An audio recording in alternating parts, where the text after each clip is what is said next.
আমাকে ডুবানোর কথা অনেকেই ভাবছে। তারা হয়তো ভুলে গেছে তাদেরকে সাঁতারটা আমিই শিখিয়েছিলাম।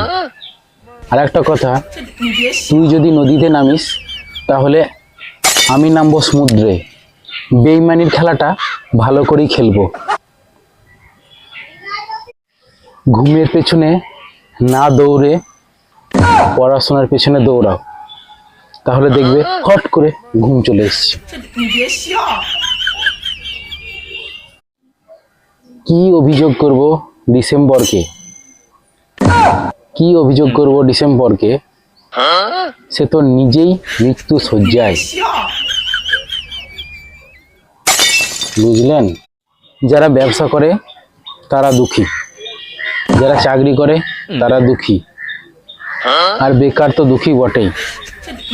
তাহলে সুখী কারা? মন্ত্রীরা কি?